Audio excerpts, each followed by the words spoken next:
The time being 10:30 p.m. This is VK3 Alpha Mike Lima from East Burwood, opening the transmission for the night. And as is our custom, we'll be running a half hour of pre-recorded material leading up to the crossband that we hold between this frequency 147.475 and people who want to talk in on 439.225. That's 439.225 megahertz in the 70 centimeter band. And if you'd like to join the conversation, that's the frequency to join while you listen here. So it's a full duplex arrangement. Usually we have 3 ACZ, Peter, VK3ARD, Matty, sometimes others. We'll see how it pans out. To start tonight's transmission as a conclusion of the 30-minute coverage of the BBC's 90th anniversary, which was recorded in November 2012. It largely deals with the biography of the first BBC chief engineer, Peter Pendleton Eckersley. And we'll go over to that now. The BBC's 50th anniversary historical review program, as broadcast on the 3rd of November 2012. Cody's London headquarters, Arthur Burrows, who was a key backstage presence in those first wireless broadcasts, would send down what we would call a playlist. Actually, the program material came from Arthur Burrows, who was chief publicity man at Marconi House, and he used to send down the records, and he used to send down, I suppose, about every other week, an artist, a sort of 10 guinea person, who came down, plus expenses, 10 guineas in those days. Like Winifred Collins. There would be cases, wooden cases, that all around, which I had to stand over them and all the different equipment to find a little table and talk into a microphone. There was a song at that time that was quite popular. It's very short. It was called Ransom. That I thought we had to start off with a tuning fork and the hum of the electrical things that were going on at the same time. I think I got 10 shillings a night. I thought it was wealth. In those days, it's a long time ago, So they'd go to the Cock and Bell before every Tuesday, is it, before they transmitted? When they were doing a concert, according to the legend, they put a piano on a wheelbarrow and wheeled it on. But, so when they were doing a concert, they would have moved this piano. We actually have the piano. And this is the piano they used? That's the piano we used from the Cock and Bell Bar. Yes. Fantastic. And it sort of still works. Oh, it's the other tune. Well, it hadn't been used for years because it survived, because it had been walled in an upstairs room in the pub. So they would play ballads, comic routines. What would they do on the piano? They did everything in the broadcasts. The piano was for rather special occasions. I mean, shown here, we've got Nora Scott, who's about to sing, who was brought all the way from London. But they had a gramophone, which they used to play. It was rather nice because the gramophone's designed to go in a very posh lounge, had doors on, so you couldn't see the speakers all the time. And the engineers used those as the volume control. And you've got this sort of fade in and fade out of music.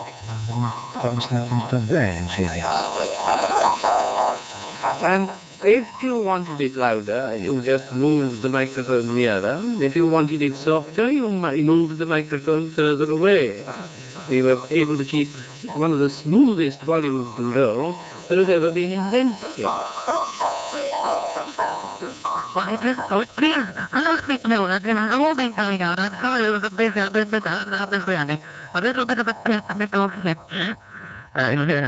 you'll have them too, I know, aren't they awful?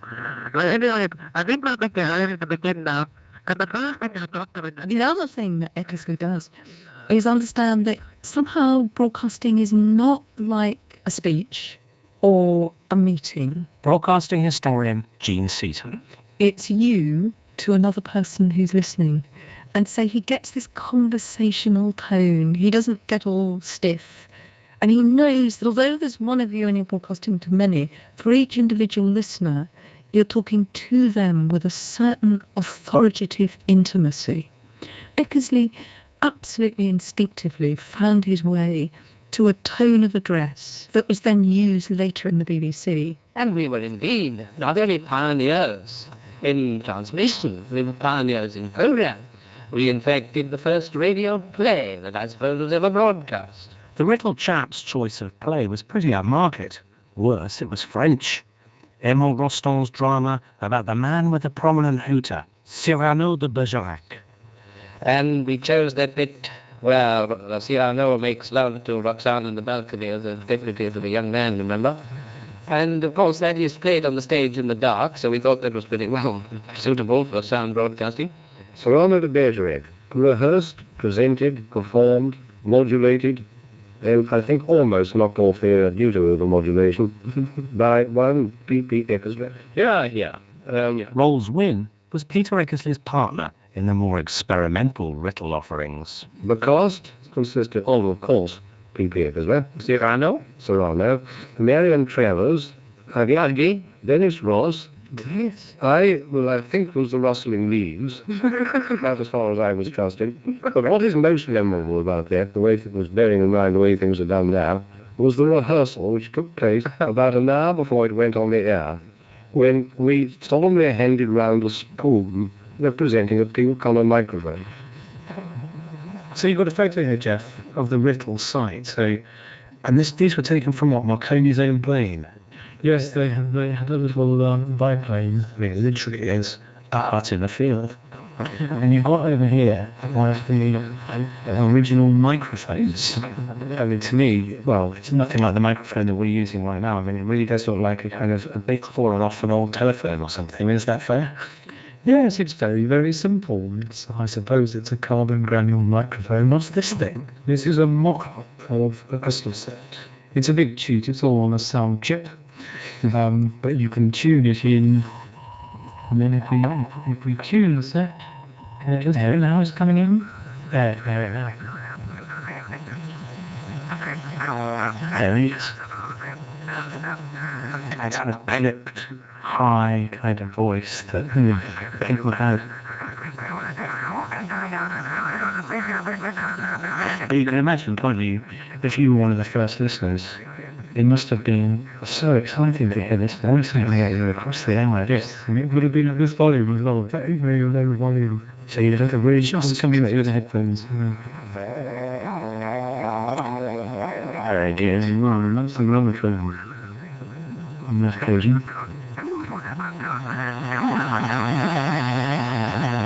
While Eckersley and co were having great fun in an army hut in a field outside Chelmsford, in the heart of London, a more formal broadcasting structure was beginning to take shape. And here we are at Marconi House. Now this was the place that, was Marconi's headquarters in London. This is where Marconi broadcast from. Their call sign was 2LO. And effectively this building, adjoining the Strand, is where the BBC started. Marconi House, London. Hello, Marconi House, London. Now this is what's happened to Marconi House now. How are the mighty fallen? Magnificent apartments and penthouses with bespoke services, says the sign. A unique collection of suites and more than 2 3-bedroom apartments within a great two-listed facade, adjoining any 5-star hotel. Marconi House offers an exclusive lifestyle in a world-class location in the heart of the West End. They should be paying me for that. Marconi House, London. Calling. 2LO, Marconi House, London. I think it was late September 1922. I was called out of the lesson to the telephone, and a voice said, can you collect one or two people and come up and do an experimental concert in Marconi House? 2 of the people who made their way up the stairs from the bustle of the Strand were the music hall artist Helena Millay and a young singer who would later become famous as a radio actress, Vivian Chatterton. The voice said, well, it's for a new invention. called wireless. And I said, well, what's wireless? And the voice said, well, it's a means whereby music is going to be brought into people's homes. So I got a couple of people, and I was going to sing Max Brooks and Ave Maria. And in due course, we got to Marconi House, and were taken up in a lift to a little tiny room right at the very, very top of the house, which was an absolute shambles. I can't tell you, but the floor was cluttered up with glass and little faces and so forth. It was a class. And I was taken up to the top of Marconi House in a very tiny room, hung with sort of white butter muslin.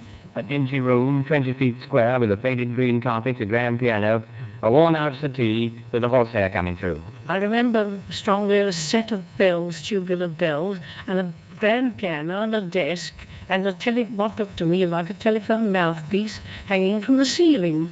A microphone of the type commonly used in public telephone boxes was suspended in front of each performer. We have one of those old microphones here, and we also have with us the first singer whose name appears in such records as exist of our early programs. So here's an impression of what it sounded like to listeners at that time.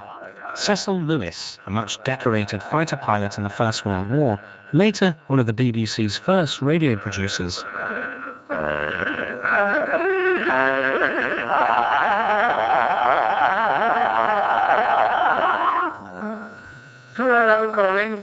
Calling.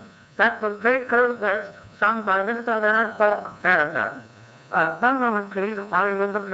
We had a habit of holding up the programs to move pianos and microphones along. Also, every 7 minutes, we had to close down for 3 minutes, in case we were interfering with the government services. And joining them in the tiny studio at Marconi House was the classical pianist Maurice Cole.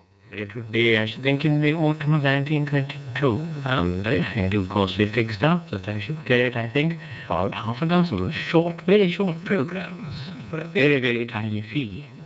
And these were to be specially transmitted, to be received at the first all-British radio exhibition, I think that's what they called it, that was held in a hall not very far away from Marconi House.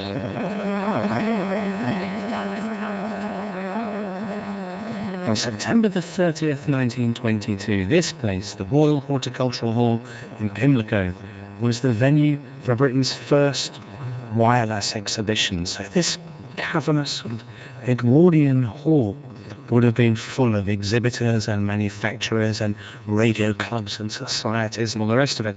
And I've got a copy here of the very first programme. So, September the 30th, Saturday, we could have heard at 3 o'clock Mr. Rodney Bennett, baritone, in Summertime on Breeden. Mr. Walter Glynn, tenor, country folk. Miss Kathleen Last, solo violin. So the next day, Monday, October the 2nd, my birthday, humorist, just had selected, so you don't know what you're getting with him.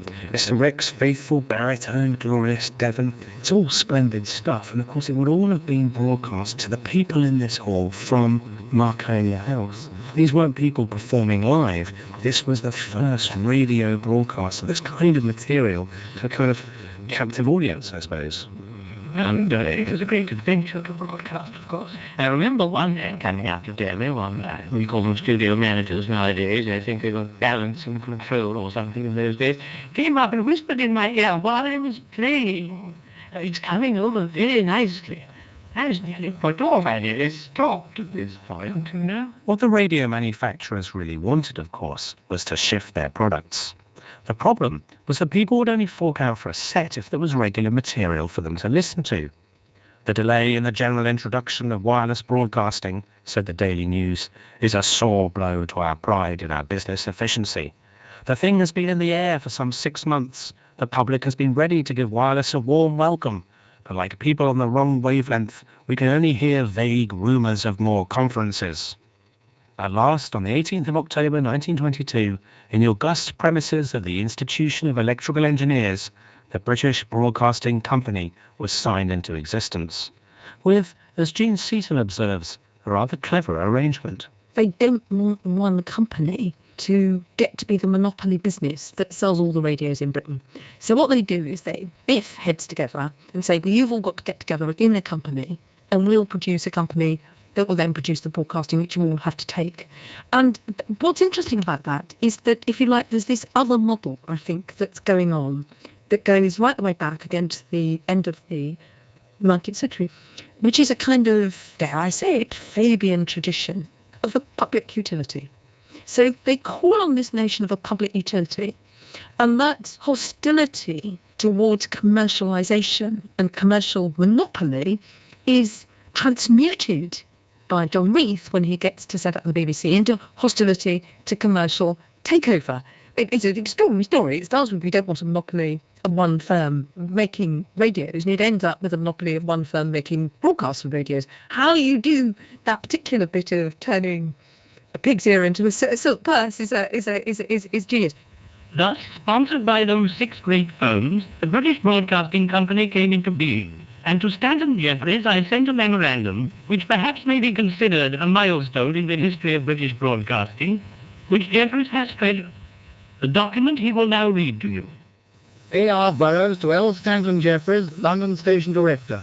The British Broadcasting Committee has arranged to transmit the following programme each evening, Saturdays and Sundays included, until further notice, from the London Broadcasting Station 2LR. 6 p.m. News Bulletin, 8 to 9 Music, 9 to 9:30 News, 9:30 to 10 Music. This is 2LR, the London Station of the British Broadcasting Company calling, 2LR calling. The director of Marconi's London Wireless Station, Stanton Jeffries, and before him, Arthur Burroughs. The BBC was born in the middle of a political tornado. Then as now, Britain was governed by a coalition of conservatives and liberals.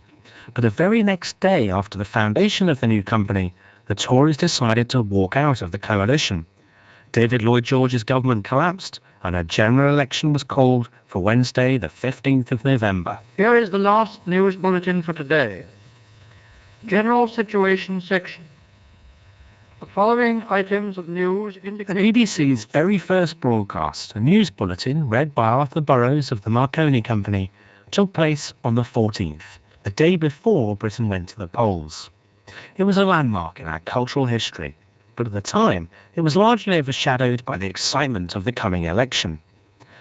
The new company hadn't yet appointed the man who was to lead it, a Scottish political activist called John Reith, who would shape the entire course of broadcasting in this country. It was not until a month later, on the 14th of December, that Reith went for a job interview in the offices of the AEG Engineering Company, Magnet House. And this rather unprepossessing spot is where they set up shop. This is now a site on Kingsway, 60s office blocks, all that's worst about 1960s modernism. But actually, in the 1920s, this was Magnet House. It was one of many magnet houses all across the country owned by GEC. And this is the place that Reith chose as the location for the BBC's very first offices. The studios were down on the other end of Kingsway, and they used to say it was an enlivening sprint from the office down to the studio. So, let's go. So in that Kingsway now, I have to confess, I'm not sprinting, because I'm probably fatter than the BBC's original staff would have been in the 1920s. But you get a sense, I suppose, of the kind of journey they'd have made every day, running down from the offices to the studio.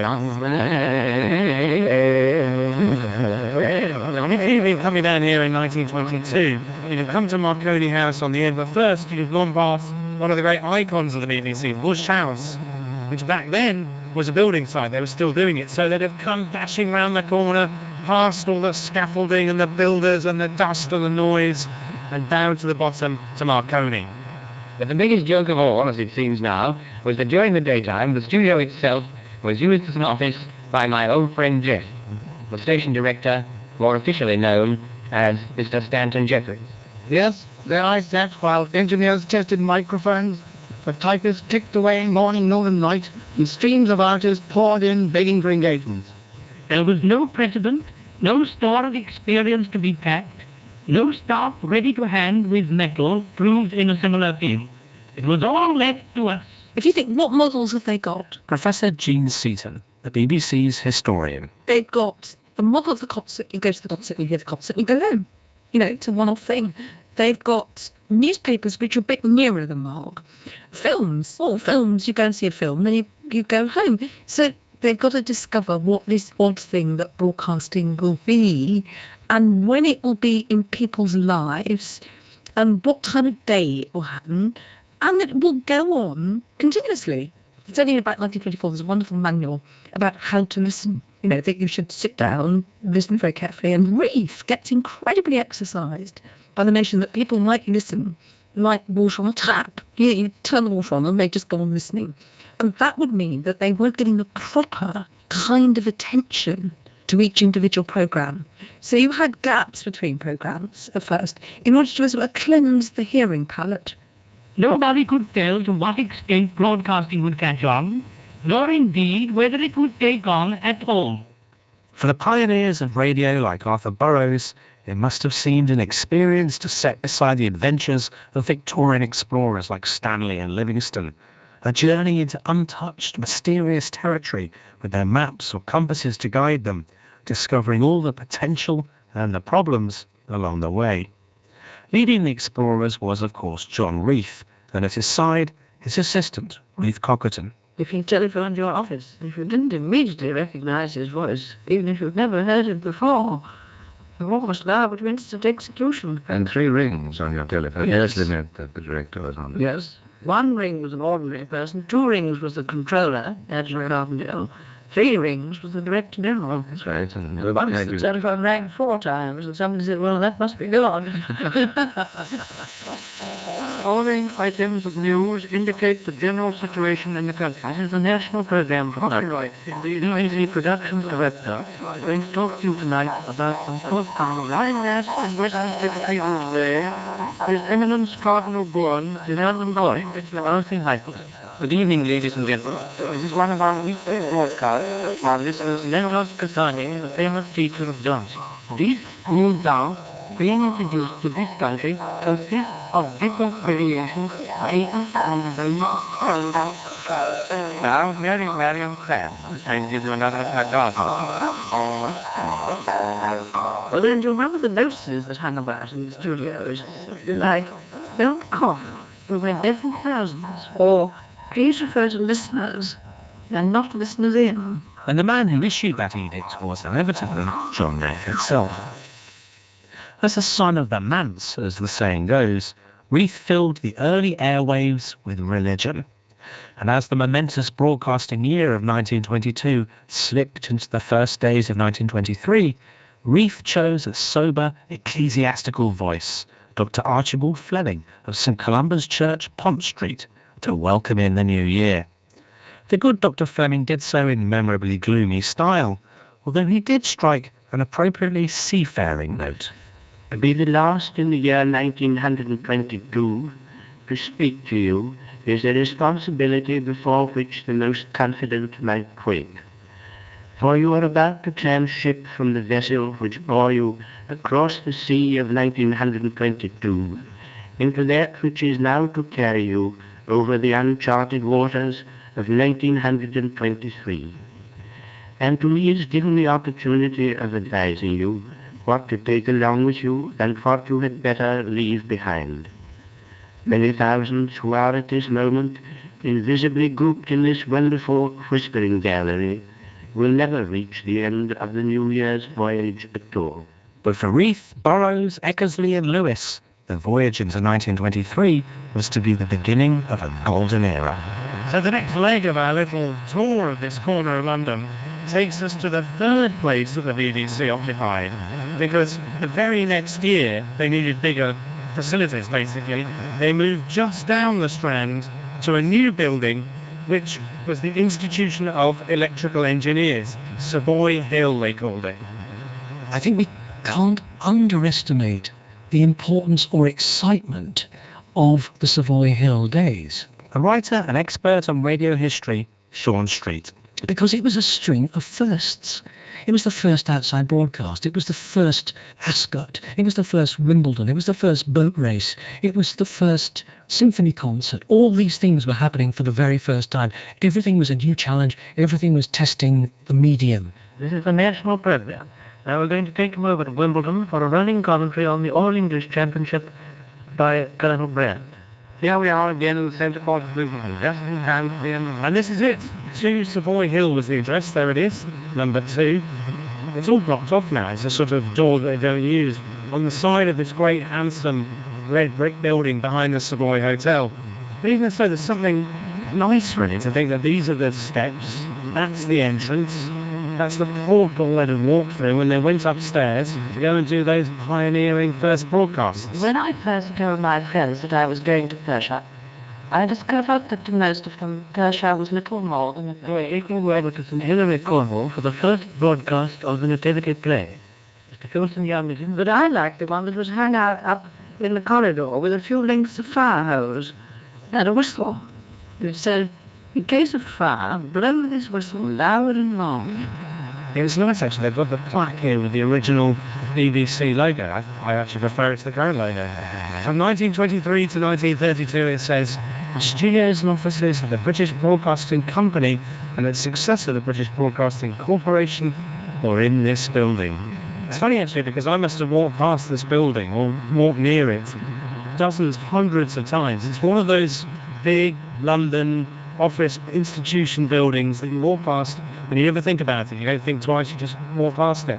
And yet, it was here that I suppose the BBC had, if not its first home, then this was its first heart, really. Little Betty Bowles of his kind who were people and the nice girl more or less. Well, in those days it was a pretty nerve-wracking experience because the studios, at any rate one of them, very heavily draped with curtains, and if you were a singer, your voice felt as if it had gone out of the window, flat as could be. Little Miss Bouncer, a lobster, a announcer, a downcer. And if you're an instrumentalist, you wondered what on earth had happened. One of the BBC's first and most famous announcing voices, Stuart Hibbard. And then the microphone was a most uninspiring object. It was a very fearsome-looking thing until it was covered by a rather artistic-looking silk, blue and gold silk case. I remember we used to call it the artistic meat silk. Little Miss Bouncer, a lobster, an announcer, round at the So the great thing about this place was, in many ways, the location. They are really right in the heart of Theatreland. So you can get people from the West End Theatre, you can get people performing at the Savoy Theatre. Perfectly placed for the BBC's first house band, the Savoy Orpheans, so they're just a couple of minutes away. Because you're on the embankment, you're quite close to Parliament, you can get politicians in, you can get people from their clubs, from James's, had a few drinks, come up to do a broadcast. And there was this sort of very convivial, warm, friendly atmosphere. As one of the first sort of meeters and greeters, I suppose, Arthur Phillips remembered. Well, it was very, very chummy indeed, and particularly after 5:30. I would have to accompany people to the studio. I remember taking up Amy Johnson, Gracie Fields, C.B. Cochrane, Edgar Wallace, take them up to the studios, and the atmosphere was really chummy. After all, there weren't many people on the staff in those days. We all knew each other, and so on. My greatest moment when I found John Snag knew my name. Why did you go say, I was going to have my supper, but at least that was something.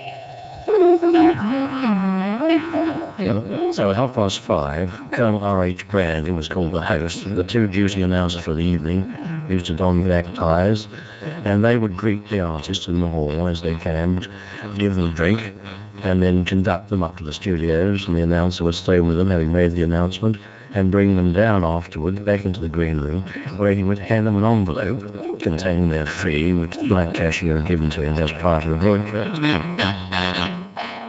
The BBC was on its way.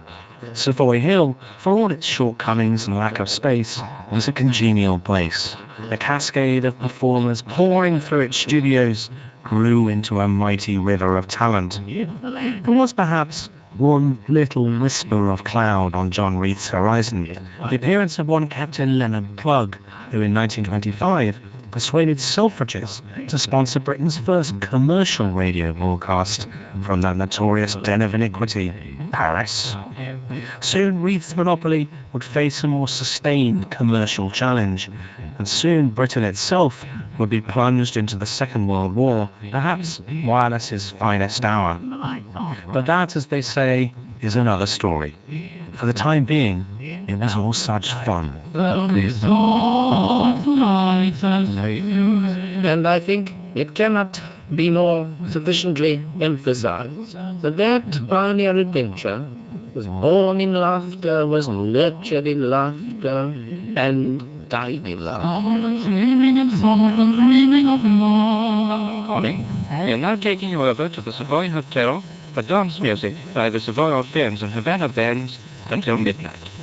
Now you're taking us over to VK3AML in Belwood East, who's now listening on 439.225, and the first usual caller is Peter VK3ACZ. Are you there, Peter? I am VK3AML, VK3ACZ. Good evening, Chris.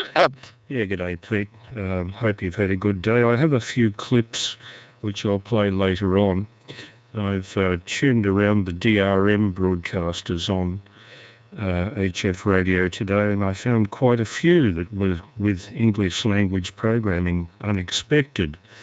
The Voice of Romania, for example. Anyway, what have you been up to? VK3ACZ, VK3AML. I barely got myself through today, as it's been a struggle, but so I did not go into that. I did listen to last night's broadcast again, but only on the 80 Cologne, so I probably don't need to comment on the quality of the audio. I think you've absolutely nailed it. I got on radio today. Apparently, Alan VK1 Alpha Oscar Portable 4, he was up on the Callister Range in Cato County, which is between Port Douglas and Cairns. So it's about 2,200 something kilometres, give or take each. And of all things, at 4 p.m. I worked in on 40 metres, which really surprised me. What about that time of the afternoon? Clearly it's winter, because you wouldn't have had a hope that early. That's quite a distance. That's about 4,000 kilometres or something. Well, 2,200 and something. Oh, right. It's, again, middle of the day, you'd normally get about 1,200 kilometres out of 40 metres in my humble experience with my in the North Centre. But it was, he gave me a 5.2 from up there, but we were both 5.7 a few minutes later on 20 metres. Big difference, obvious difference. And so that was about it. The bit I would shamefully admit to, only with a loaded gun to my head normally, was I was on the Dun Star users group at 8 p.m. tonight with Mr. QSL and a few others. One New Zealander. And that's been about the size of beautiful WX today. Started the day early with very foggy as you. Oh yeah, I saw that. Yeah, I didn't see very much. It was all a sea of grey or white. Looking east from here down Burwood Highway at about 9 o'clock, the Dandenongs were completely invisible. It was just a white-out scene. Particularly in the valleys. It was one of those ground fogs, that hangs low. Yeah, I thought walking hard about putting my 2-metre beam into the air to see if there was any enhancement on VHF, but didn't. I left it till this evening, and I didn't hear any beacons, and there's often a net between VK7 and VK3 when conditions allow on 144 decimal 190 at 8:30 p.m. I heard nothing. So no tropospheric extravaganza tonight that I could detect. I did speak to somebody. I spoke to a station out in Scunbury. I went to write that in my logbook. So I used to calling it Scunbury. Yes, Sunbury on 144 decimal 100. Earlier on in the evening, it was rather nice, even with the beam pointed in the opposite direction. It was still readable and came up to 38 and 9 when we were pointing at each other. So that's the size of a crystal. Yeah, Starting to relate. I don't blame you at all for trying for enhancement, because I was looking this evening, for example, at the horizon and noting that the fog was going up to a certain level and then stopping. And usually the point at which the fog stops, if it's a sudden discontinuity, then indicates a temperature inversion. And that could be the source of a duct, but I didn't hear any significant enhancement from anywhere, so I don't know what that was. Coming home tonight at just after nightfall, we had a dinner at a Vietnamese restaurant in Camberwell with the widow of Tony Sanderson, Anna Sanderson, who's been a good friend of ours for, 47 years now. She married Tony in 1981, and the dinner was partly for her birthday, which is today, and partly for the anniversary yesterday of 20 years since Tony Sanderson, VK3AML's passing, and talking about the various aspects that we remembered over a very nice Vietnamese dinner. But coming home, up past Highfield Park, which is along Riversdale Road, Camberwell, near St Dominic's big bluestone church, the most extraordinary ground fog. I've seen it often in Tasmania. It's where you have a grassy oval and the fog is only about 1 metre high. People were playing football and literally you could only see from their waist up, looking obliquely across the field. Strangest effect. And the oval was illuminated for the night play, and that added to the effect. It was like them playing football in a heaven, an imagined heaven scene from some 1950s badly designed musical flick. Quite extraordinary. I can picture that. So anyway, it's been a bit of a social day. I've also had a bit of a gallop on video I did for Surrey Hills and Box Hill Historical Society, using a compilation of home movies made by a man named Norman Carter. Apparently he's been put in for a historical prize for historical publications in the field for the Royal Historical Society of Victoria, so I had to make 3 memory stick copies for that for Surrey Hills Historical Society to submit to RHSV for consideration for the prize. I don't know what the prize consists of, probably just a certificate and a free pen or something. I don't think it involves any cash payment, but it'd be nice to get it. We'll see how that pans out. Apart from that, as I say, I've been doing a lot of listening on DRM sites, and I can confirm that there are a lot more DRM stations transmitting English than just Radio New Zealand, which really surprised me. One was the BBC. They have 2 frequencies. The BBC, I'm just flicking over here, the particular frequency I picked them up on at 3 p.m, and it was only, I think, a 1-hour program, 5875 kilohertz. Now, if I can dial this up, I can give you a sample. Let's just see, 5875. Here we go. This is the BBC World Service, the world's radio station.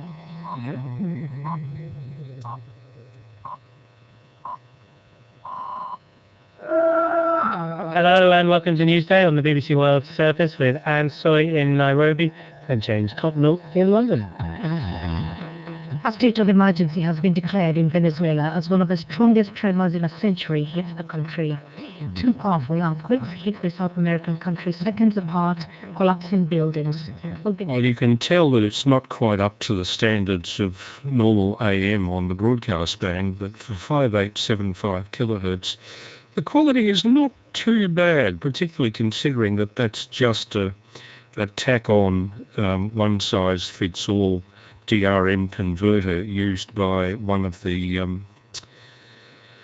web SDRs that I was decoding it through. I think it was transmitted from Britain and received at near Granada in the south of Spain. That would be in the order of about 800 kilometres, I think.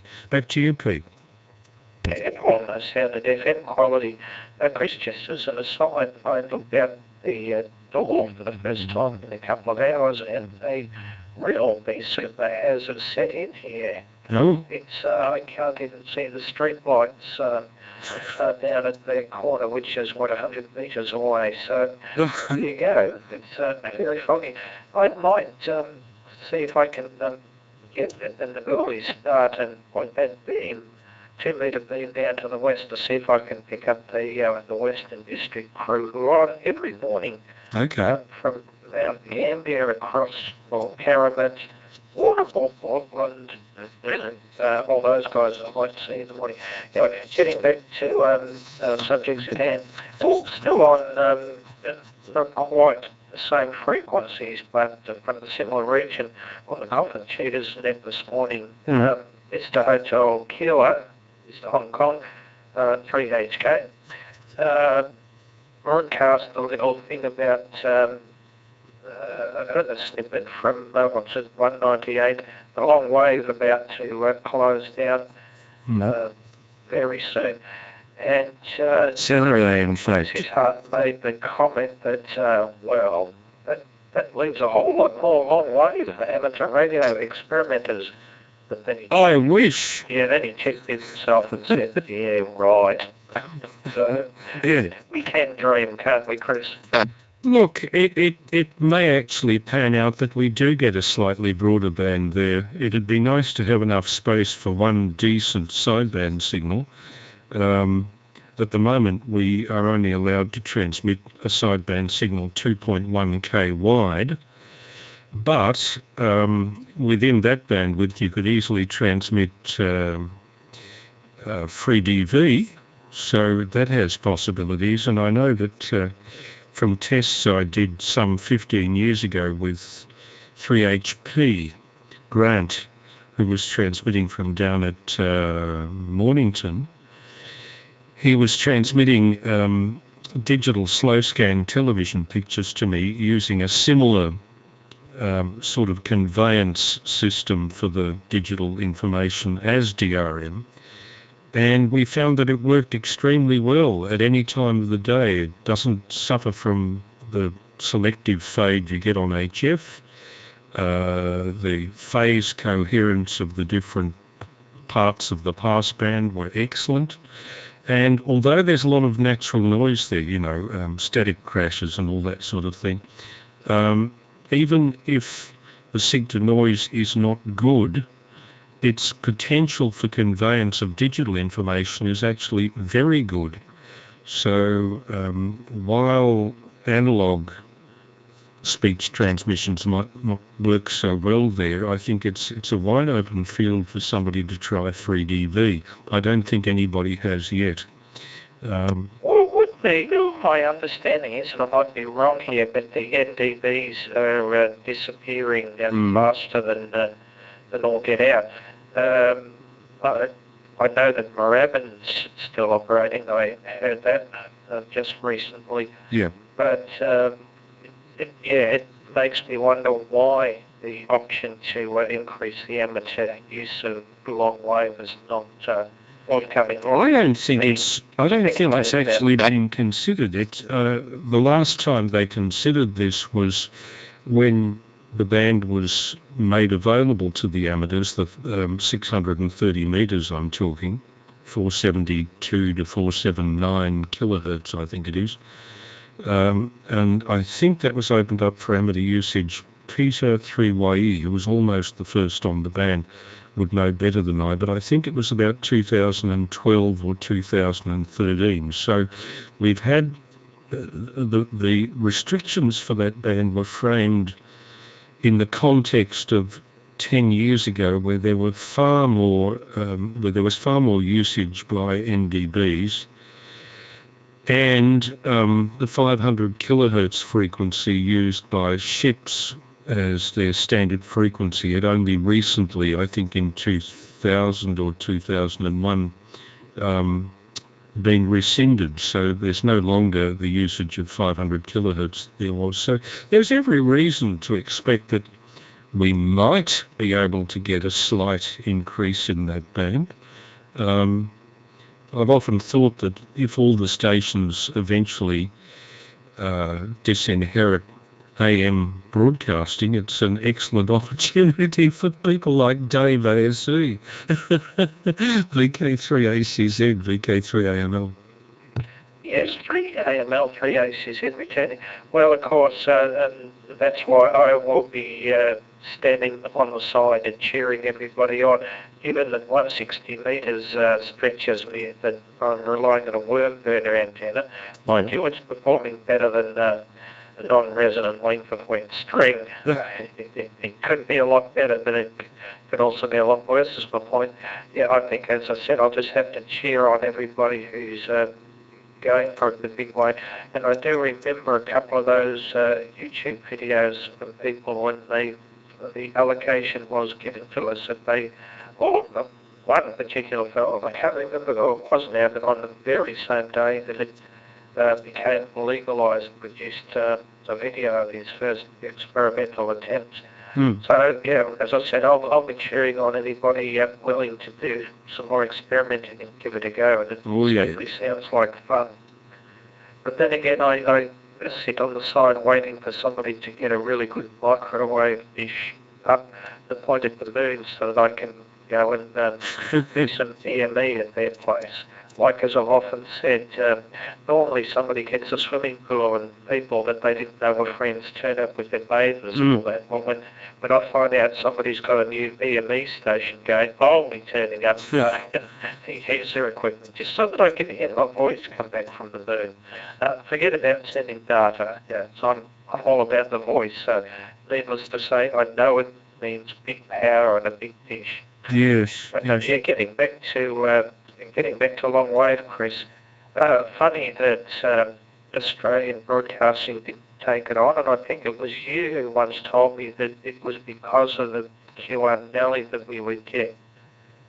In the tropics, yes. The tropics, yeah.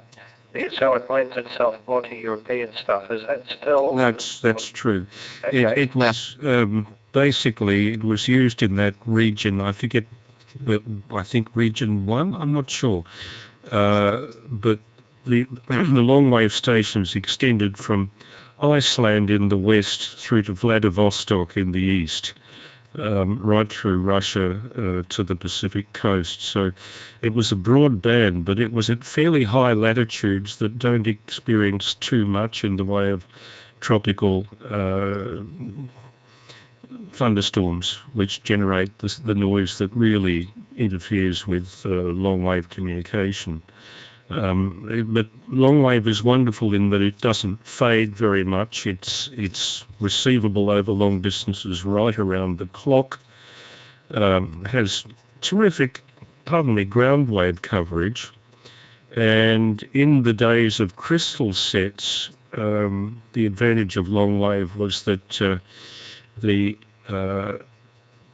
diminution of the signal with distance was much less in terms of power than it was at higher frequencies, so that a non-amplifying system such as a pair of headphones with a crystal receiver would receive signals over a much longer distance than somebody trying to do it with 200 meters or less of wavelength. All of that changed when valves came in and amplification became available, because then it became very quickly obvious that shortwave long-distance communication had its place. But its place isn't all the day round. As you know, 80 meters works best at night, 15 meters works best during the day, and the bands in between work at varying degrees through the 24-hour cycle. One person I spoke to who had a lot of experience with toning in with those diurnal changes was the late VK3JG, not the present one, who was in... The present one, I went to school with. Well, the old 3JG, up to the time of his death in his 90s, which would have been about 10 years ago, was the man in charge of the fax receiving system at Rockbank, the OTC station associated with the transmitting station at Milan. Well, actually at Fiskville, south of Milan. And he told me that eventually, by employing every trick known to man in terms of long paths, short paths, honest rate prediction, etc., they could get good fax reception from Europe or America around 18 hours a day, but certainly not 24. And that's where, of course, undersea cable services and satellite services have a bit of an advantage. Yeah, when you talk about just south of Milan now, that whole area is taken up with those wind turbines, which looks rather odd. You probably saw that from the train last time you went to Ballarat. But, a little bit. I saw it more, actually, when I went to 3BIG's place, Don Bainbridge. Okay. And Don has a place on a hill with a slope pointing south, and by golly, there are about 50 of them. They're a fair distance from him. They're on the horizon. Yeah, they all sprung up after I retired. I remember that there was a place you could see the far side of Ballarat, and at night you noticed the red lights attached with those turbines. I ended up looking towards Ararat. But speaking of Juliet Golf, yes, I can't remember how I found out that we'd both been at the same technical school. I was 3 years ahead of him, but it was interesting to discuss teachers. And it was usually the ones that were the heaviest or the hardest strappers. You always remember the teachers either that are the best or the worst. Well, the best are the ones who strap the hardest, and I presume that had something to do with keeping control of the kids. It probably meant that you were a miscreant. Well, no, I psyched out one of my teachers. I was always looking for ways. Well, but tell you what, we worked out at home, but my grandmother used to, her method of discipline was to strap us in the back of the legs with a belt. With a belt. And I was going to show no response at all. I was going to grit my teeth, and no matter how much it hurt, I was going to show nothing. And of course, when my younger brother was being belted for something, he said he was crying out saying, "Oh, no, you beat it." He did it too. And my grandma said, "But I wanted to work on him." And I won a battle, so I never forgot that for when I had kids of my own. I figured that if you had to resort to any sort of physical discipline, you'd already lost. Yeah. So, but getting back to the teachers and all that, no, it was maybe it was keeping control that did the best, but I think it was a natural thing in the kids to want to play up and test the limits and all that. But I'm way off track. Sorry about that. No. It was just, you mentioned Juliet Golf, and that reminded me of the current one, who Jeff was in Werribee, and he's now up in Avoca. And I hear him on 7115 most afternoons. Sometimes on the NZN on 20 metres as well. But nice guy, Jeff. If you hear him, always say hello to him. But getting back to long wave and all that, are you aware of any experiments that were done here, like in the ABC initially, broadcast in long wave? Because I've got a funny feeling you did mention something about that. It wasn't the ABC we know. It was the Australian Broadcasting Company that preceded it. When 3LO first came on the air, they were, I forget which frequency this corresponds to, but they were on 1750 meters, I think it was, which is something like 180 kilohertz. But of course, antennas, even professional antennas of any reasonable size at that time, we're talking 1924, were hopelessly small and hopelessly inefficient at that frequency. And so eventually, I think in 1925, I think it was late in 1925, 3LO switched to something like 770 kilohertz, not too far from where they are now. And but 3AR has always been around 620 kilohertz, give or take 5 kilohertz up or down, I think. The station, there were a variety of stations allocated different frequencies very early on. I think 2FC was also on long wave initially, but quickly by about 1926 it changed its frequency into what now is the broadcast band. And the very last station anywhere in Australia, broadcast station, to change from long wave to the current medium wave band was 6WF in Perth, and that happened sometime early in 1929. There have been proposals since then to start up an Australian long wave broadcast band, and in fact after Peter Eckersley was fired from the BBC for marital infidelities by Sir John Reed in 1929, he took on a number of consultative positions. In 1932, Eckersley came to Australia, was actually interviewed on a newsreel that I've seen, and recommended to the Australian government that the Australian Broadcasting Commission, then in 1932 being set up, should consider reviving activity on long wave by having two long wave stations, one in WA and one in outback New South Wales, but nothing ever came of it. They did tests again in Queensland, found that the reception was completely unsuitable in summer up there because of the tropical storms. So they stuck with the broadcast band until about 1970, when was it, 1973 or 4, when FM kicked off in this country very late in the piece. And I think 3MBS, the Musical Broadcasting Society, the fine music station, was the first station in Melbourne to fire up. Anyway, they have tried long wave, but it was, for one reason or another, not very successful. Yeah, well, I'm going to pick your brain again that slightly higher frequencies in the 1975-ish, something like that. Now, medium wave broadcast frequencies changed slightly a kilohertz or two.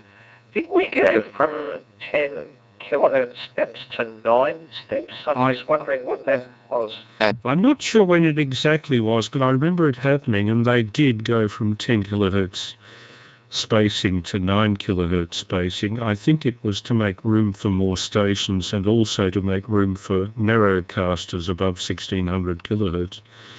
But the interesting result of that has been that American stations in most other parts of the world, Southeast Asia, are mostly 10 kilohertz spacing. So if you've got a big antenna up and a good receiver, variable bandwidth, you're tuning around, particularly with a loop antenna, which will bring in the real DX on medium wave. If you listen for heterodynes as you tune across, listen for heterodynes below the level of the local broadcasters, it's almost certain, unless it's a birdie generated by the receiver, it's almost certain that what you're hearing is something coming from much further away that's not on the standard frequency that you're listening to. Yeah, I know that when FM came in, I followed it with some interest because it was immediately obvious that there was what was it that he said in the AC subcarrier or whatever. Now the stereo quality really did make a difference. Yes. AM, I just, because I was still like crystal set listening at the time. I used to go to sleep every night with the airplane. You too. Which was loud while I was asleep. I tried to go to sleep with Brown's headphones on. That can be the most uncomfortable exercise you could imagine. Yeah, no, the earpiece were much better. But I do recall the broadcasting saying that, well, as of tomorrow, you may need to retune your receivers ever so slightly because there will be a slight change.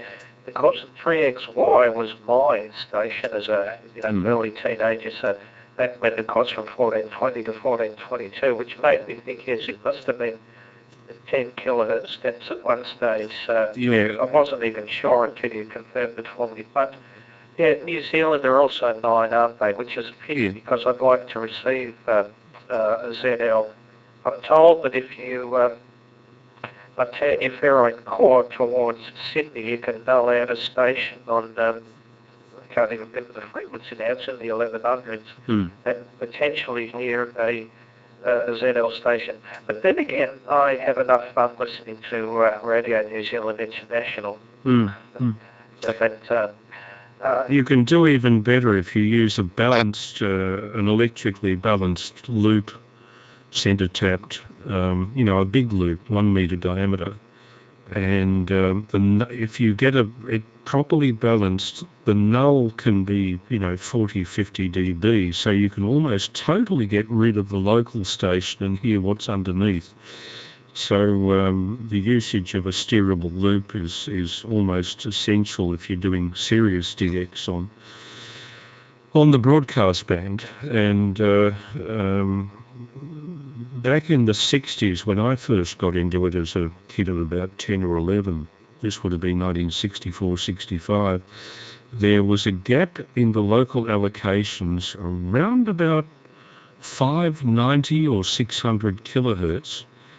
And in there, very close to 3WV's frequency, was 2YA Wellington, which was a high-powered station. It was 100 kilowatts, where all of the local ABC stations were only 50.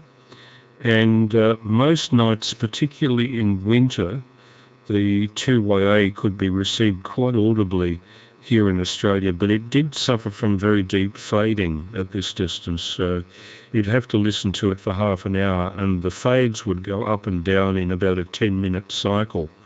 Really, it's phenomenal slow fade. But fascinating, because as the fade went down, you could hear even more distant stations underneath them, particularly if you stayed up till 1 or 2 in the morning, when most of the ABC stations below the middle of the broadcast band used to close down. Back to you, Pete. Yeah, 3AML, 3ACZ, VK. Well, I had some fun trying to do medium wave DXing when I was in the United States of America. And obviously a lot more crowded, but I suppose FM helps spread it out a little bit. But I note that a lot of the places over there have day and night time power ratings. I had a look at, I downloaded a heap of stuff from our, I can't remember what it's called now, but our frequencies, all the information about them, even latitude and longitude of where our transmitters are and the like. And there's only 1 or 2 that seem to have a different power consideration for daytime and nighttime. But I gather in the United States of America they would have all sorts of times and funny things going on. They have some funny arrangements over there. One thing I did it.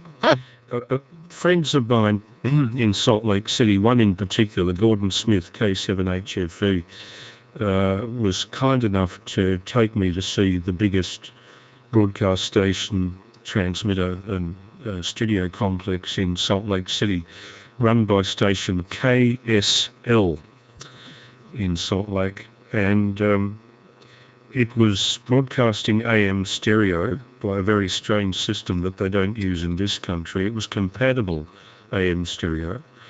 The audio was limited to 5 kilohertz treble at the maximum.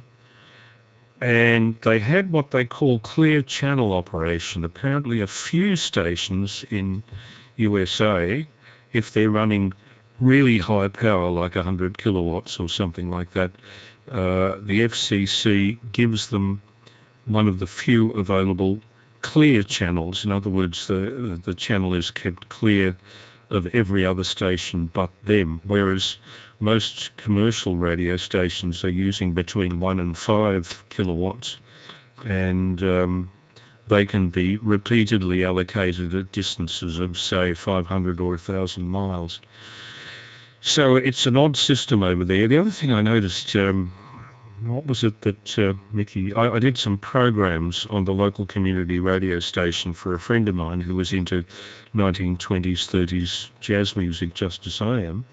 So I brought over some CDs to play of early jazz music recorded in Australia, and did a program with him, and he told me of some very strange rules they have over there. One was that if you have a single performer, you're not allowed to play more than 2 tracks of a single performer in 1 hour.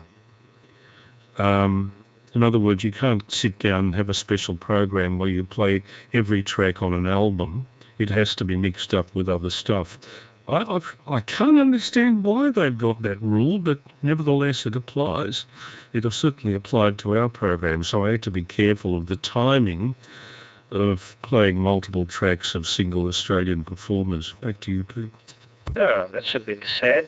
Well, everything discussed here is taking me back to childhood again, and I know we had a similar start with shortwave listening, but for the life of me, I could not figure out why I could hear TUE, 4KQ, 5... well, pick a station interstate. Why I could hear all this stuff at night, and it was scratching to get as far as 3CS Colac. I was really lucky, 3HA Hamilton during the day. Just, I couldn't figure it out. I put it down to weather, which is a bit silly. But a funny thing to confess too, I also once was listening to something, and there was some QSB and it coincided with a big wind gust, so I decided Not really. I laugh at it now thinking about it. But next question for you, Chris. Yeah. FM broadcasting, the history of it here. Now, first of all, when one of my favourite bands called Yes, a poppy band, they first toured Australia in 1973, and I was listening to an interview with the bass player talking about that 73 tour, and he was asked, what did he think of Australia? And he said, I couldn't believe they still only had black and white TV in Australia. Anyway, that aside, were we much later than the rest of the world with getting FM broadcast? Oh, God, yes. One of the recordings I downloaded off the net was the opening of one of the first FM stations for public listening in America, which is 1948. The system was pushed by Edwin Armstrong, who developed FM as a broadcasting medium. He was also the originator of the superheterodyne principle for receivers. And he was put through such rigours in patent courts that he eventually suicided. But in this country, at least in Melbourne, I'm just reading 3MBS's history. I think they were the first FM station on the air in Melbourne, and although they did test transmissions in 1974, I see that their official air date was 1st of July 1975. So before that there was very little in the way of FM, unless you go back to about 1954, 5, 6. There was an experimental FM station set up, I think, on an experimental basis by the PMG, which transmitted from Jolimont, inner city, and I think the programs were provided by AWA, but and they were mostly music. I don't think there was any announcing or spoken word stuff that went on it. So there was a precedent for FM radio in Australia, but by 1954-55, I think the government decided that there was a greater urgency to put time into developing television, which of course started in 56. So FM went by the wayside until basically until the Whitlam government came along and wanted to democratise the airwaves a little bit by providing space for new stations to start up, particularly community stations like the Music Broadcasting Society, 3MBS-FM, the Progressive Broadcasting Service, 3PBS-FM, and some of the tertiary institutions like RMIT had 3RMT-FM, which now still operates, and I can't recall what it became, but it's something famous now, and it's good for progressive rock. No longer associated with RMIT, however. Back to you. Okay. Oh, my station manageress has just put in an appearance. I didn't think she would tonight because it's so cold. You know, we have no heating here. She was tucked up very tightly in a ball in her bed. And she's put in an appearance and walked outside the door, so there you go. Hearty soul, she's getting back. Well, just before you go on, Yep. I've just looked it up. 3RMT became 3RRR. Okay, yep. Yes, and I've commented other nights about RRR, so I won't. It didn't become my music standard beyond FM 92.3, I decided, especially with the gorgeous presenter named Jan Cannon. Oh, she not only had a beautiful voice, she was very nice to look at, because I saw her on Hey Saturday one Saturday morning, and second only to Sue Howard in terms of her desirability from her beautiful melodic radio voice. Oh, I had the hots for Sue Howard, the big one. And getting back to the FM thing, forgive me for digressing. Would I be right in thinking that it really hit the ground running in a big way in the United States of America, even though we were slow to on the uptake for commercial broadcasting of FM? I think it slowly took off. The receivers were very expensive for a long time. I think it started to take off properly in the late 1950s and 1960s in America, but more slowly here. Just getting back for a minute to the digital broadcasting on HF. Yes.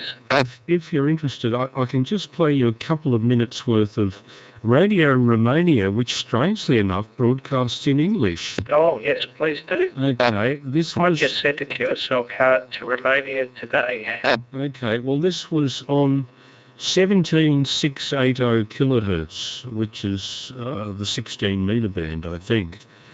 And I recorded the last couple of minutes of the broadcast, heavily accented female announcer, followed by station announcement for close down and their interval signal. Yes, some shortwave stations still have interval signals. Anyway, this is from Romania at about, I think it was 3 o'clock this afternoon. They run a half hour in English, and this is the last bit of it. One of the most impressive activities for cadets is climbing the mast dozens of meters above the deck. For Lena Mitnevich, a student with the Polish Naval Academy, this moment remains the most powerful. And there are speed-ups. Once-in-a-lifetime experience, she said. I love the views, I love the crew, my colleagues. I would say that climbing the mast was my favorite experience here, especially the first time. It was just amazing to see everything so clearly from above. Beyond the technical training, the voyage also means discovering completely different cultures and places than the usual ones for many of the participants. Cadet Dian Gospodinov from the Bulgarian Naval Academy told us which ports he liked the most so far. I would say Miami and Puerto Rico were my favorites, he says. They are very different from what we know in Europe. The architecture is impressive, the people were very nice and open to us. We had the opportunity to interact with the locals. They were very friendly.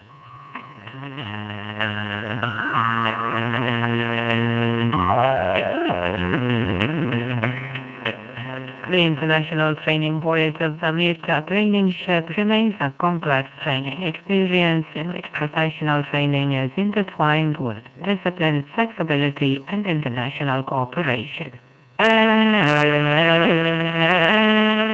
And with that, our broadcast in English for listeners in Western Europe and India, New Delhi area, has come to an end. You can listen to our next program for Western Europe at 11 hours UTC on 15320 kHz or on 15130 kHz when you cannot listen to RRI's English language broadcasts on the usual frequency because of Radiocom shortwave transmitter malfunctions, as well as on the internet at www.rri.ro channel 1. Listeners in India, New Delhi area are invited to tune in again tomorrow at 5:30 hours UTC on 17680 kHz in the DRM system or on 17760 kHz when you cannot listen to RRI's English language broadcast on the usual frequency because of Radiocom shortwave transmitter malfunctions. If you have any comments or suggestions, please write an email at engl@rri.ro. Goodbye. And now the interval signal.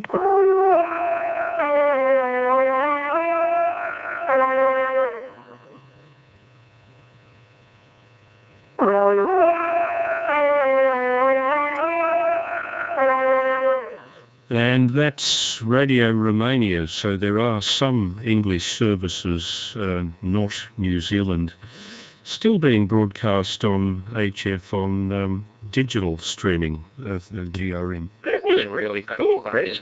It lacked something though, and I'm going to show how funny that is. Yeah, it's strange. It's sort of wishy-washy. Yeah. Well, yeah, but it's, I suppose, anybody who wasn't an avid shortwave listener wouldn't be thinking what I'm thinking right now about to say right now, but there's something because it didn't have QSB. The odd snap, crackle and pop. You're too used to it, yeah. Yeah, to me that was part of the attraction. It was coming from the other side of the world. Of course, little if you don't know, Voice in America was mostly transmitted from the Philippines. As I said the other night, BBC came from Singapore. Yeah. Or forget about the relays via satellite or undersea cables or whatever, but I mean, the bit that was coming through the ionosphere was not from the other side of the world like I thought. Maybe that's why I get such a buzz from Long Path to Europe now on 17 metres and the like, but it's marvellous. I guess if you're used to really noisy, difficult communication, that would be a godsend, wouldn't it? What you would explain in Romania. By the way, and don't take this as being, you shouldn't take the quality that I'm getting there as being an arbiter of what it's capable of, because that's just the random decoder that they have attached to the software-defined, the web-based software-defined receiver. There may be better decoders. I know that Maddie said something about decoding being optimized for speech or music, but not both. And, there may be decoders that are available where you can tweak that, but with the SDRs, they just give you the one decoder and you're stuck with the settings that you've got. Well, I can imagine that given the complete disaster that music is on System Confusion and Dumpster. Yeah. Oh dear. That's some of the funniest stuff I've ever heard. Yeah, but it makes me wonder why Romania has retained that service where most other countries haven't. Well, I'm grateful that they did, but this mean HCJB doesn't even transmit in English anymore. No. Canadara. Yeah.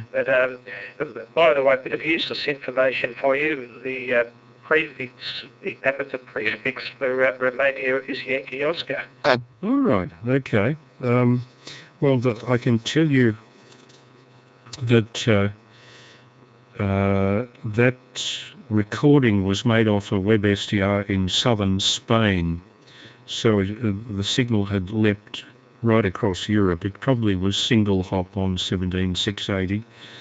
18.4 dB sig to noise was measured.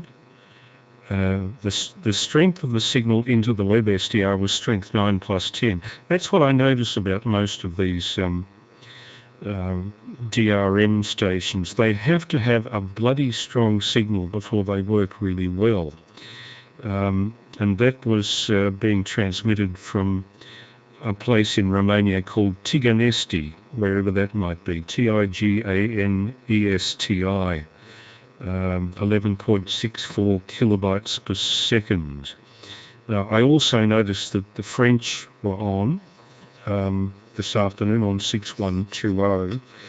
The odd thing about the New Zealand broadcasting service is that most of the transmissions on DRM are in our morning. I have no idea why. I might try and capture a few tomorrow morning just to see how they go. Another bit of news, I've just got another email from Jeff down in Keysborough, who wrote in last night. He said, I'm sitting here listening to the BBC 90th birthday celebrations while looking forward to tonight's crossband. Good to hear you intend to keep the crossband going as long as possible. I find your restoration work, audio and video, both interesting and valuable in terms of retaining our historical past. Well done, Jeff. So that's nice to get some positive feedback for a change, Pete.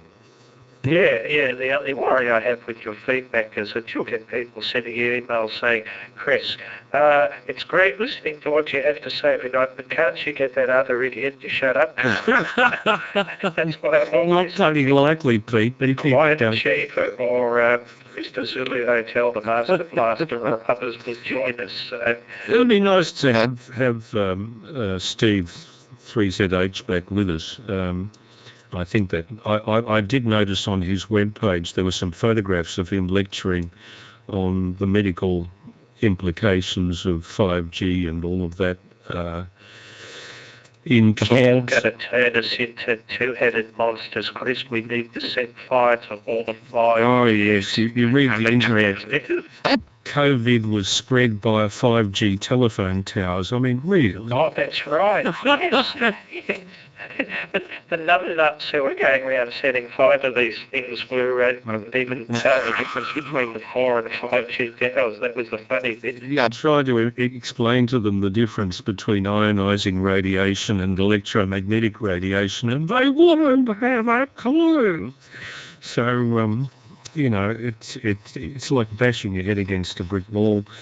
With Facebook, it seems that every Tom, Dick and Harry thinks they're suddenly, you know, on climate websites. I always ask if it's not stated, does the person posting this climate change interference have any degree in climatology or meteorology or any science degree? And if the answer's no, there's a nice little refinement on Facebook. It's called the blocking button. I feel like, unfortunately, we don't have that for one famous conspiracy theorist that you and I both know. But the one I've heard some of the crazy beliefs. I've just never been able to find out where they come from. I just wonder what his sources are. I guess you spend all your time thinking, pass me the Panadol. Yes. I'm not missing it. The Nazi colonies on the far side of the moon is another one I've seen. Oh, yes. Well, they have to go somewhere. Do they? I still... Wasn't South America far enough? Yeah. I'm still not sure whether there is such a thing as flat earthers. I know it's often mentioned, but it's pretty hard to for me to believe they're actually serious. That big fella who's made squillions being a moon landing denier, I don't for a minute believe him. I'm sure he's riding the crest of a wave and making squillions of bucks, but it's very hard to believe anybody's that silly that they...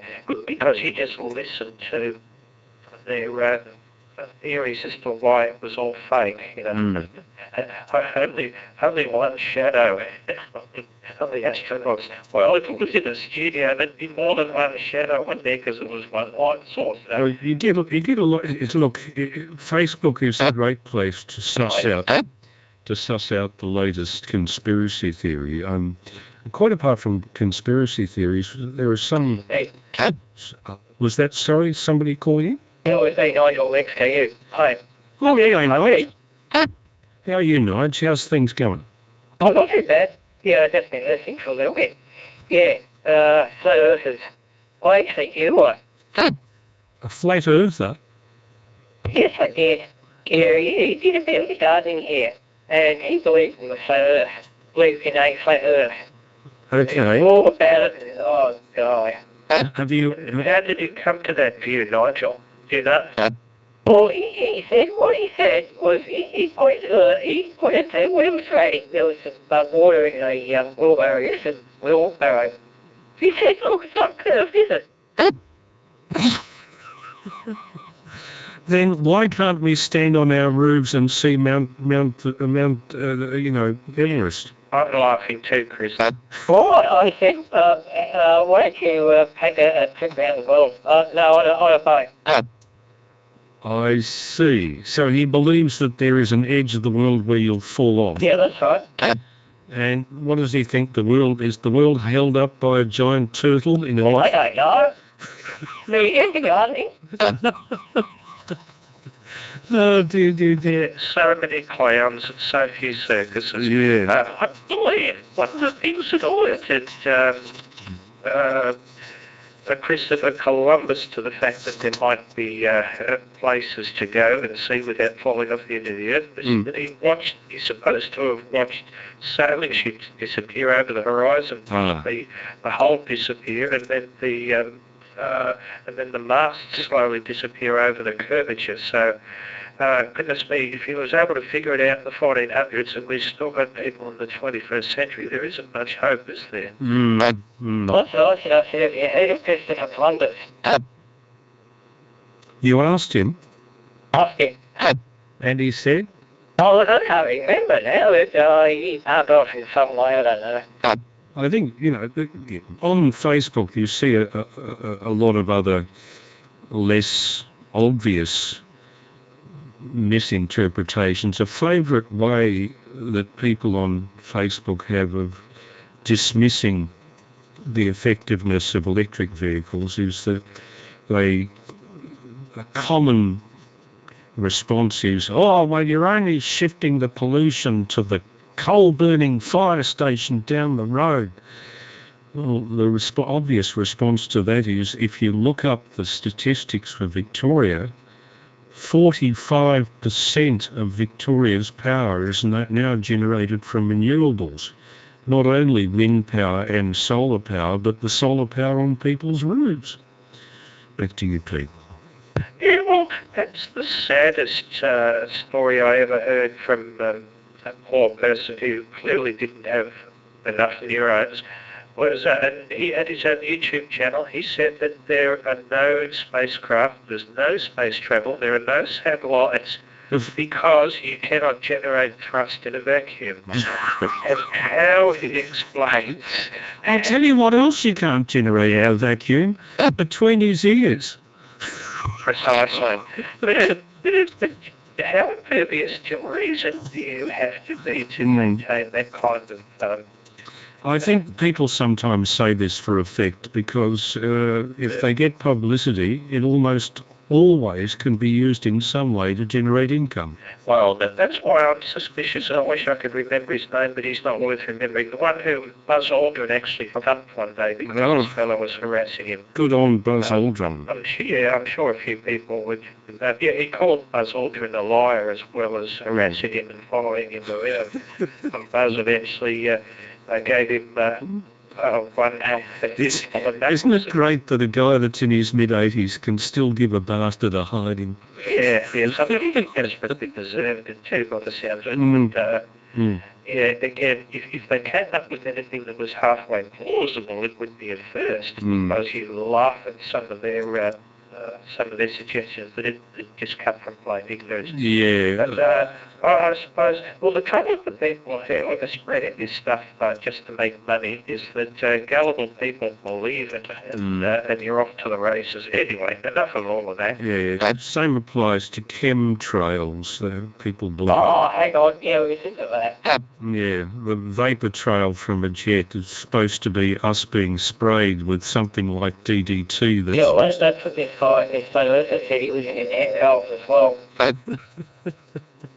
I'm sure that there'd be a better way of spreading poison among people than to drop it into the huge amount of atmosphere it has to go through from 30,000 feet before reaching us.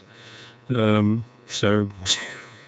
I've known people who actually believe that chemtrails are used to mind manipulate people.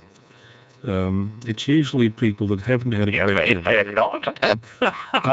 Well, they're chemtrails, all right. There's carbon dioxide and fuel. Yeah, that's that chemical. Well, Something. Oh, God. Chemtrails. Yeah. I've got a theory, maybe. The real word for condensation trails is sort of like, call it contrails, right? Contrails. Contrail, I think, is a less. Yeah, condensation trail. Yeah. Of condensation. Yeah. Water vapor, right? Yep. So, what happens? Someone got everything mixed up and put them in chemtrails. Yeah. Well, I know it for a fact that they've measured. I think it took an aircraft strike to do this, but they've measured the difference in temperature when all of the aeroplanes in the United States were grounded for a few days, and there were no vapor trails up in the stratosphere, and it was something like 1/4 of a degree difference. So there is a measurable difference to the radiation reaching the ground if the airline is burning all that fuel up there, aren't there? But that's as far as I know. So like CO2. Yeah. But it's always they can do it hydrogen. No, hang on. Oh, hang on, let's see that. Hang on, a lot of things like sensitive. Yeah. No. Care to make a comment, Pete? Yeah, I just asked Quite Achiever if he wanted to join us. He's sent me a very fun fact to fill the text message as he does. Yeah. I was quite humbled with his answer to the question of EAC versus ICOM yesterday, because he hit the nail on the head. There's practically no difference between them all, but I just like the way he said it compared to my bumbling around. I don't think this is Christopher Columbus knew the world was round, and most scholars did at that time, but they weren't sure about the size. Columbus thought Asia was a lot closer than scholars told him. The flathead story came from a book about him in 1828. And I'm not sure how to pronounce this, but Eratosthenes worked out the size of the Earth in around 250 BC. Yeah, there was. I remember that there was some experiment that we were taught about in early high school, that somebody had compared the length of the sun's shadow from a stick that was, say, a couple of cubits high at Alexandria with the length of shadow of a stick some hundreds of miles further south, and worked out that the Earth was part of a circle, part of a sphere at that stage. That seems like Earth. So there were some facts that were known to the ancients that somehow were lost to science for the better part of 1,000 years through the Dark Ages. Oh, g'day, VK3ARD, VK3AML. How are you, Matty? I'm good. I'm going to try not thinking that. Oh, I have lots of noise on my signal, don't I? Lots of white noise. Sorry? Well, I have lots of white noise on my signal. A little bit. Yeah, oh yeah, well, now that seems to have to come up because I've taken the feature into saying everything. Yeah, it was Ferocity in Ferocity of Irene. That's the one with the sticks and the... Yeah. The sticks, and it shares the conference of the Earth about the equator. 250 kilometers. Yeah. You got 40,388 kilometers. The actual measurement is 40,075. Absolutely incredible. And yep, it is with some sticks and a really poor apprentice who had to go off and he did it with a useful well to get the sun was shining down the well. Yes, to work out when the sun was at the political highest point. No, for him to be that far out, what a pathetic effort, Matty. He was hopeless. Couldn't he have done it closer? Yeah, he'd never make an astronaut, would he? No. Not for the next 2,000 years, anyway. The other thing is funny. They say, funny how we seem to have lost it. Everyone else, yes, Colossus, he didn't believe that. I was telling him, there you are, if you tell this way, you're a lot further than you think it is. You're going to see him die. And he said, I don't believe you. And luckily, he's now somewhere else. Yeah. I mean, there are other things that have been known to the ancients that we're only just rediscovering. I was looking at a YouTube clip done by one of the members of Time Team, the British archaeological series. Right, program. And they've just discovered something new. I forget what the details were about Stonehenge. They've dug up something near Stonehenge which adds to the theory that it was an astronomical observatory. I'm not sure what. I'll have to do some more research on that. But I remember the funny guy with the West Country accent who wears the straw hats and has the straggly long hair. He was talking about this new discovery regarding Stonehenge that the team had made. And it's only been made in the last few weeks. So I'll have to get back to you tomorrow night with some details on that.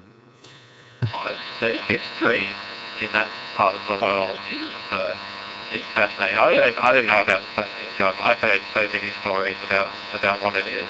No, I was like, here am I. Video of a guy who was using publicly available LiDAR scans of the countryside in the UK and finding Roman roads and buildings. And he was mapping, because some of them are very well known, but just using LiDAR to this patch here is actually a Roman road. You see all of the town here. I was like, oh my goodness. This is now farmland and there's this town. I presume that the LiDAR can penetrate tree cover on the ground.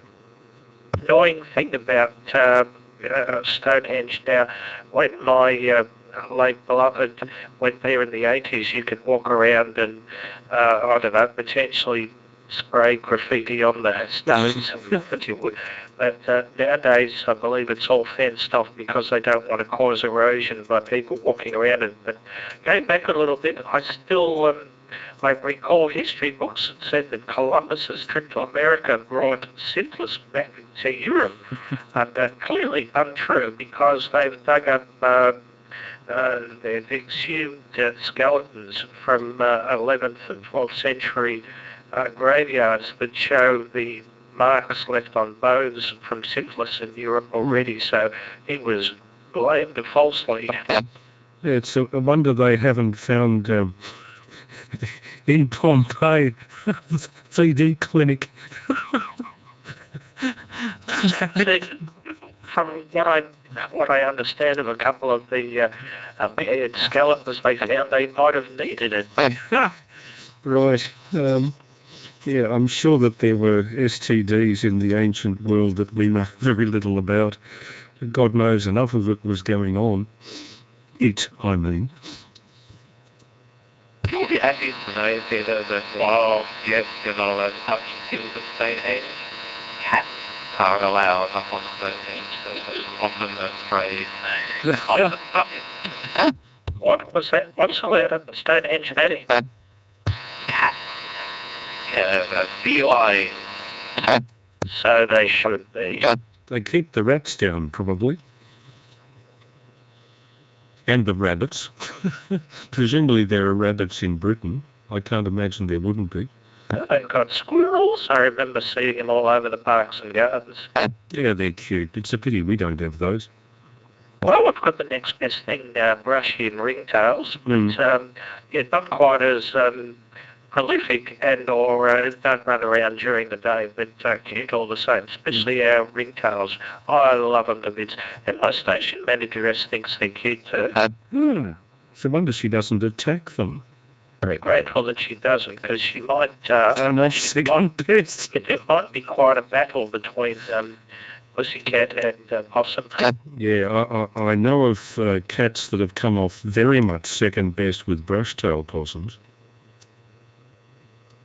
Well, speaking of that, and I did mention before that it's very foggy here, I heard a fox yelp only about 10 minutes ago. So I know my station managers came running in here one night while I was on this broadcast, and a Mickey Mox was following her, saw me and decided to depart. I presume the fox was going to let him or herself in here had I not been here, but it was...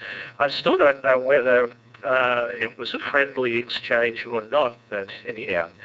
Yeah, a reasonable-sized fox could almost see a cat as food. I've had experience with cats, and I think they're very tough.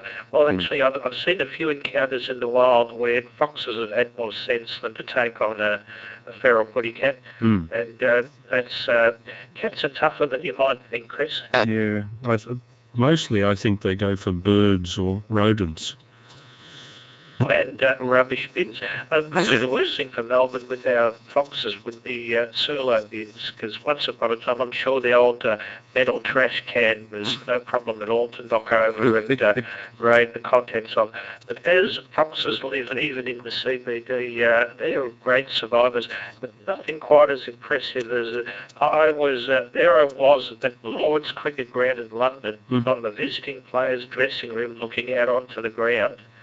This is during a tour, mind you, and it was winter time, so cricket wasn't on. The fox ran across the middle of the ground in the middle of the day, so cool. Anyway, back on topic, sorry, I digressed. Something like, perhaps as a final question, I'll fire this at Maddie. It's 12:15, just about time for me to pull the plug, but Maddie, do you know much about decoders for DRM from shortwave transmitters? Is it possible to get them with differing qualities, or are you stuck with the one type of decoded quality through all decoders? Yes, that was the other thing I was going to say. So, no, you're tough. So what I heard is that that's the best to do. Yeah, the options are how it's decoded. So the person making the signal has use knobs and dials that they can spin off, that they can reduce the audio bandwidth or change the codec to one that's better for music versus one that's much better for speech. They can, so it's, you can train a little bit of error correction, a little bit more bandwidth, all those types of things. Now, for a receiver, you're stuck. You will get exactly every decoder will get exactly the same thing out of it. And there's only one, unfortunately there's only one decoder, and it's called Dream. Yeah. And that's what the Kiwi SDR1 is based on. And I think it was last updated about 13 or 14 years ago. So it's going about as far as it can then. Yes, the thing that you can change is that like an MP4 file, or like an AVI file, or like even like a digital CD, you can put a different codec inside of it. Yeah. So the old DRM used just a plain old AAC, Advanced Audio Station, I think. And now they use something with a whole bunch of letters, AAC2 plus. I saw that. Yeah, they do that in the header. And one, for example, the BBC, the header says HE _AAC, as you say, and then in brackets it says E1C238, which must be the variation of the codec or something. I don't know, that one off, that's the variation, okay, because that one requires a license. You gotta pay for that. But if you're playing with it yourself, you can use like the Opus codec, the Pulse Opus codec. Yeah. And that's also multiple different codecs that will all switch between voice and music and one in between, and if you put two in the same one, and all sorts of tricks. So there's everyone's done their due diligence. What you get out is as good as going. Yeah, the other thing that was mentioned only in the BBC transmissions of digital on HF, there's a box that says media, and lit up in green was a word I haven't come across, journaline, JOURNALINE, then circle with an R in it. In other words, it's a registered trademark for something. Media journaline or something. Yeah, it's a digital format or news article. Oh, I'm pretty sure it's just a really restricted part of HTML. I don't think it's anything, I think it was someone made a standard and then paid their friend to make sure that it was part of DRM so they get lots of money for it. So it's not, I don't think it does anything. I don't think there's any technology behind it. It's just the standard, and it's just what you're forced to get for no reason. But yes, it's for some form. I don't know whether the Kiwi SDR one does it, but if you've got Dream, and I think I'll show you anything on Dream someday. You can bring up a window and it will give you like a little news thing to read headlines of a news story if they inside the DRM data. And some of them also have an electronic program guide, an EPG.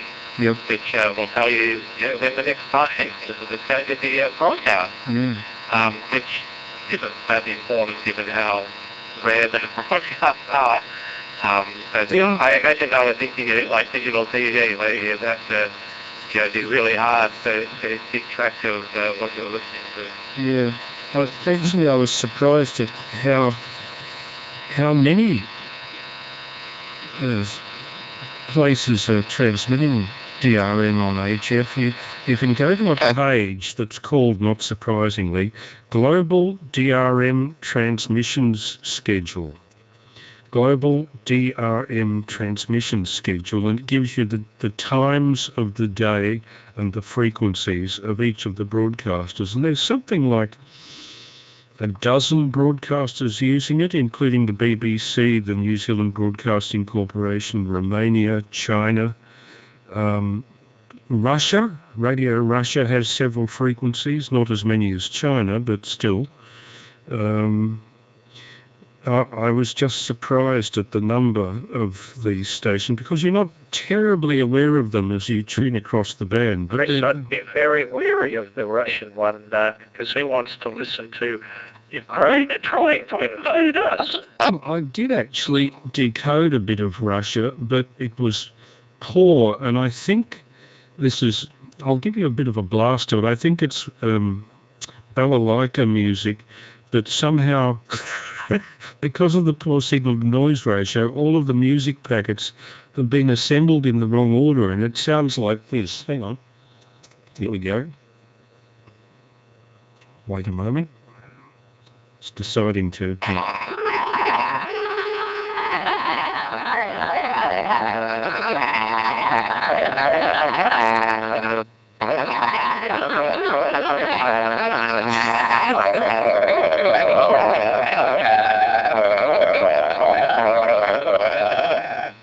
I don't know what the hell's going on there, but it sounds like a balalaika played by Spike Milligan. It doesn't sound like a top 40 hit. So I listened to that for a while, waiting for an announcement, and it went on and on for about 15 minutes. Maybe they're actually transmitting clandestine messages to agents. The number station. Yes. Playing music that means nothing. Yes, it reminds me too, Chris, on the coffin sheet, isn't it? The sporting, I think Drew and HK also mentioned a Charlie Wobbly station on 6825, if I remember correctly, and it's just getting in groups of numbers at 25 minutes. Yes. Hard for some of them to but anyway, I just wonder if they're listening to a numbers station. Yes, well, I don't think we're ever likely to find out what's behind them. Anyway, I'd better just, before I close, take some final comments all around. Would you care to go first, Matty? Well, thank you for doing this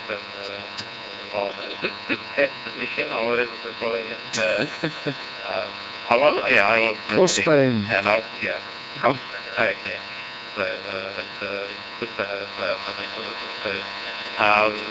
I did a lot of it. And thank you, Peter, for the fine words about being able to high commenting high.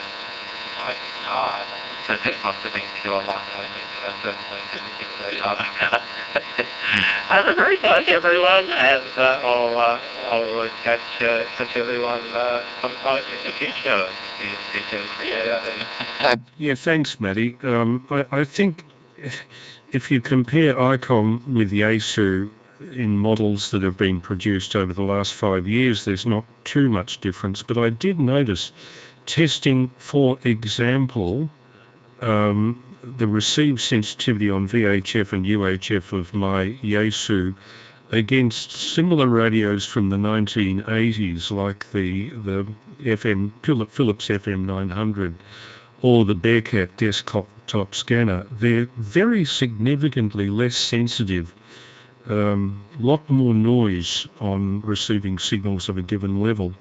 And interestingly, even the cheapest of the modern radios, the Baofeng UV5R Mini, which I'm using as a receiver on all of you on 70 centimeters, is incredibly sensitive by the standards of the 1980s, whether they're all using gas FETs in their front end or some special low noise receiving technique, or special low noise device in the front end. I don't know.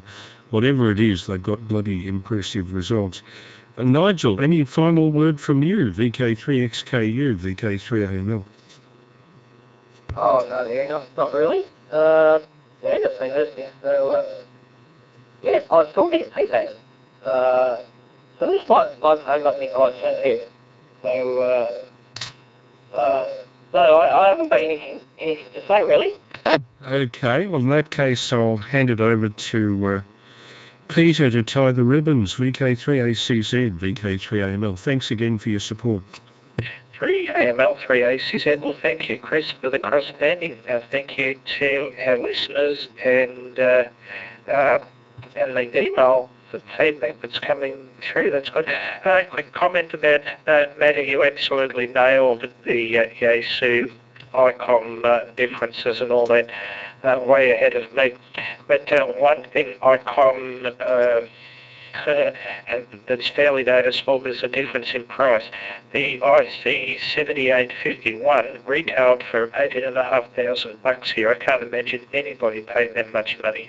And sometimes when I was talking to somebody overseas, he said, I ran a 7851. I would wonder to myself whether they were or just trying to tell the world they've got lots of money. Because the equivalent Yaesu was where you could buy 3 101 MPs for that price.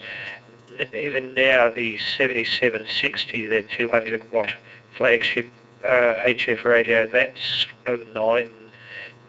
10 grand, something like that. So, whereas the Yaesu is about 7 currently. I didn't mention earlier on today, I was with my dear 99-year-old who's 18 days short of 100 now. I'm so hoping she makes it because the letter from the king, the card and all that stuff from Charlie the Third is already waiting there to be handed out to her. My goodness, couldn't they do to him what they did to Charles the First in 1649? I'd pay to see that. Forgive me. And, complex grief as a bastard, not being at the best day, but it helps at no end by being able to be with you guys. So thanks everybody for putting up with me, and it's been another great crossband experience. And it's going to be a big funny one, so I might give 2 metre sideband a bit of a try in the morning. Thanks, Chris. Good night to all. This has been VK3ACZ. And thanks again to Jeff from, where was Jeff? Let's just have a look. Jeff from Keysborough, that's right. Why was that whispered? That's curious. So thanks to all of you. I'll take a brief listen on 147.475 just to make it legal before pulling the big switch. But otherwise, I'll see you gentlemen, and I use that in the broadest possible sense, in 23 hours. VK3AML now clear of 2 metres, listening 2 metres before closing. Yeah, see you, Chris. See you, Nigel.